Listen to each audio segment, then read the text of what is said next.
নমস্কার, কেমন আছেন সবাই? আশা করি অনেক অনেক ভালো আছেন। তো আজকে এই শীতের সকালে ব্লগটা শুরু করলাম। যে যেখানে আছেন আশা করি খুব ভালো আছেন, সুস্থ আছেন। এই যে আমাদের আজকের এই প্রকৃতি,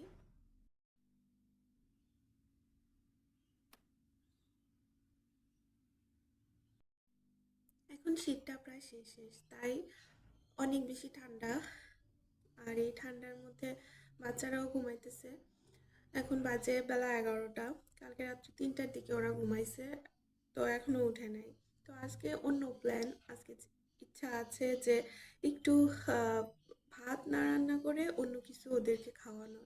তো আশা করি আপনারা আমার সাথে থাকবেন এবং ব্লগটি দেখবেন, এবং যদি ভালো লাগে তাহলে অবশ্যই লাইক এবং সাবস্ক্রাইব করতে ভুলবেন না। তো ভালো থাকবেন সবাই।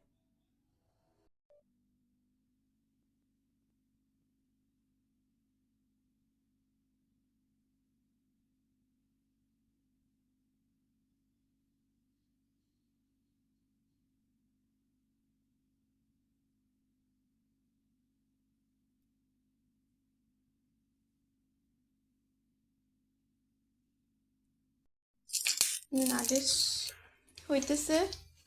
নাগেটসটা ভাজার পরে এই যে এখানে আছে পাস্তা এবং ম্যাগি নুডলস, এবং তার উপরে আমি একটু মশলাটা দিয়ে দিছি। তো মাঝে ডিম দিয়েও করা যায়। তো বাচ্চারা কি করে, ওই ডিমটা বেছে বেছে তারপরে পাস্তা খায়, নুডলস খায়। তো আমি মাঝে মধ্যে কি করি, নাগেটসটাকে একদম ক্রাশ করে তারপর এই নুডলসের সাথে মিশিয়ে ফেলি। তো আমি তৈরি করে তারপর আপনাদের দেখাচ্ছি। এই যে এখানে পেঁয়াজ এবং গাজরটাকে একদম কুড়াইছি, একটা গাজর। আর এখানে পেঁয়াজ আছে, এটাকে ভালো করে ভেজে তারপর দিয়ে দেব পাস্তাটা। তো ভালো করে ভাজতেছি।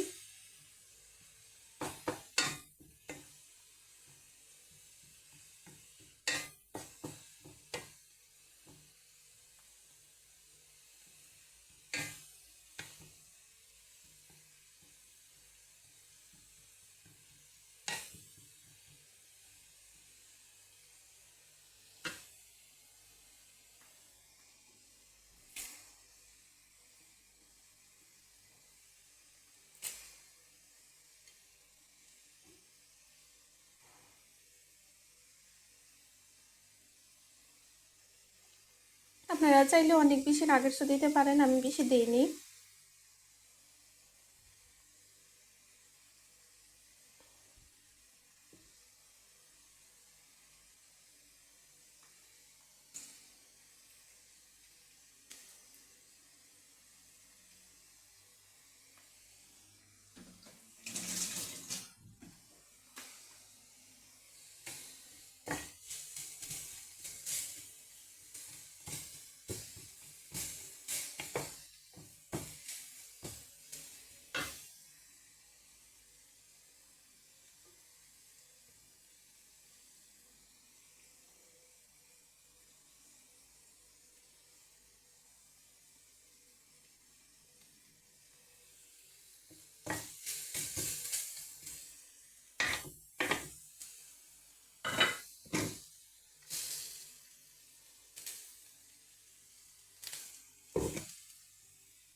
নাগেটসটা ফাইনালি তৈরি করার পর পাস্তাটা আমি আবার আসবো।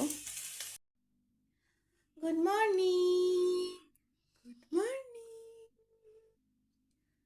সবাইকে বলো গুড মর্নিং।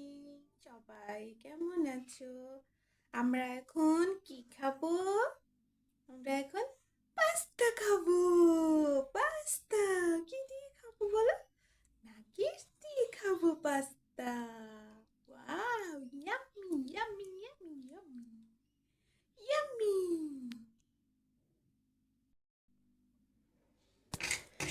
দুপুরে রূপচাঁদা মাছটা ভিজাইছিলাম ওর বাবার জন্য। রূপচাঁদা মাছ ও কাটা মাছ খেতে পারে না, তো ওর জন্য পেঁয়াজ, হলুদ, মরিচ, জিরা গুঁড়া সব কিছু মাখাইয়া একটু রান্না করলাম। আর এদিকে আমাদের জন্য শিং মাছটা ভিজাইছিলাম। এটা হচ্ছে বাংলাদেশি পণ্য। তো আসলে আমরা মানে সামুদ্রিক মাছ খেতে অভ্যস্ত নই, সামুদ্রিক মাছ আনলেও আসলে এটা খাইতে পারি না, জানি না কেন। তো শিং মাছটা এরকম অন্য কতদিন আগে জানি না, তবে খেতে এতটা খারাপ লাগে না, ভালোই লাগে, সেটা একদম ফ্রেশ থাকে, কোনো গন্ধ থাকে না। তো রূপচাঁদা মাছটা এভাবে মাখায় টিকায়া একসাথে কড়াইয়ে দিয়ে দিছি, হলুদ মরিচ লবণ জিরা দিয়ে এখন একটু কষায়া তারপরে হালকা একটু ঝুল দিয়া নামায় ফেলবো আর কি।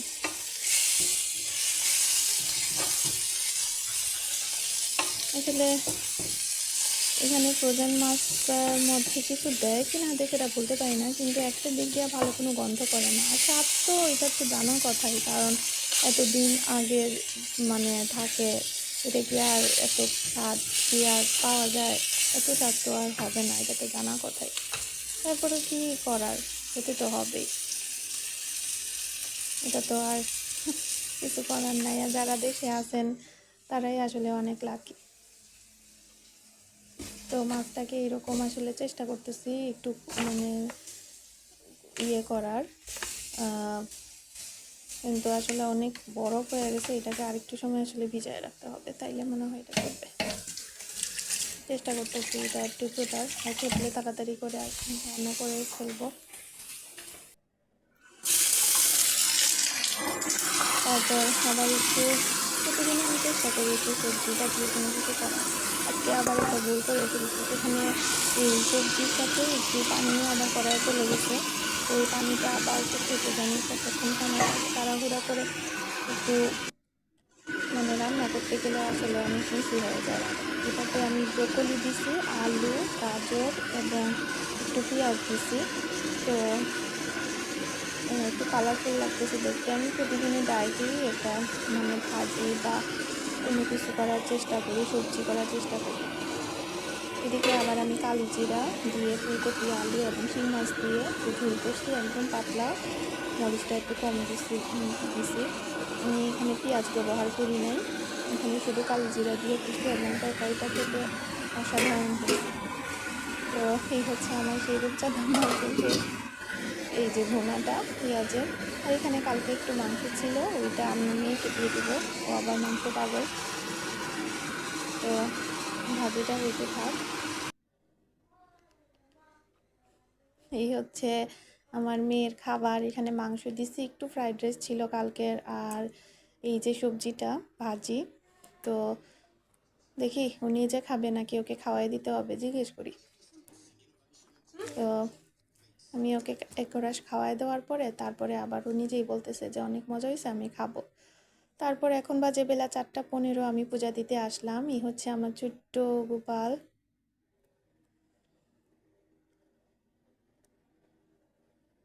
একবারই আমি পূজা দিই।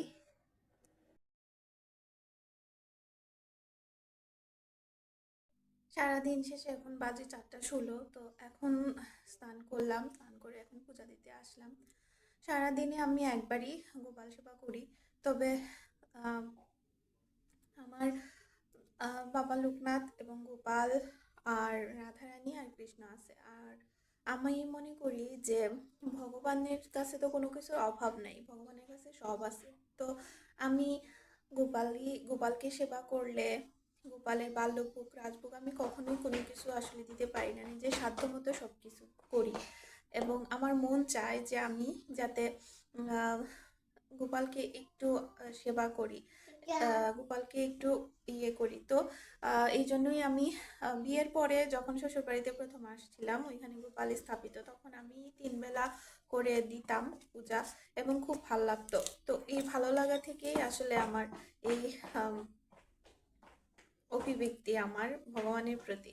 তো ভগবান যে রূপেই হোক, ভগবান আহ, সেই বাল্যরূপেই হোক, ভগবান সেই আহ, আহ, কি বলবো, আহ, ভগবানের বাল্যলীলাই হোক আর ভগবানের যৌবন লীলা, ভগবানের সেই অন্তর্ধান লীলা যেটাই হোক, সবাই যে যে রূপে ভগবানকে ভজনা করে ভগবান তাকে সেই রূপেই তুষ্ট করে থাকেন। আর ভগবানকে পত্র পুষ্প ফল জল যাই আপনি মন দিয়ে ভগবানকে নিবেদন করবেন, ভগবান সেটাই গ্রহণ করেন।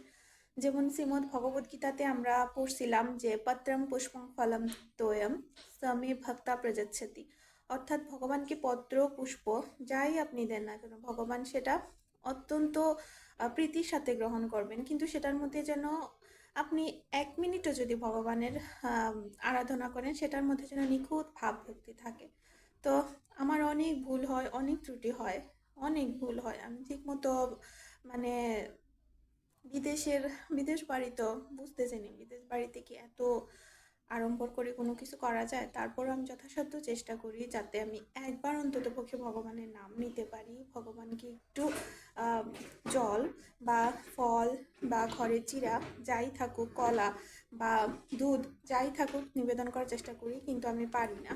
তো এই যে এই যে আমার ছোট্ট একজন আছে, ওনাকেও তো দেখতে হয় আসলে। ভগবান তো এতেই খুশি যদি আপনি আপনার বাচ্চার প্রতি সমস্ত দায়িত্ব কর্তব্য পালন করেন, তাতেই ভগবান মনে হয় খুশি হয়।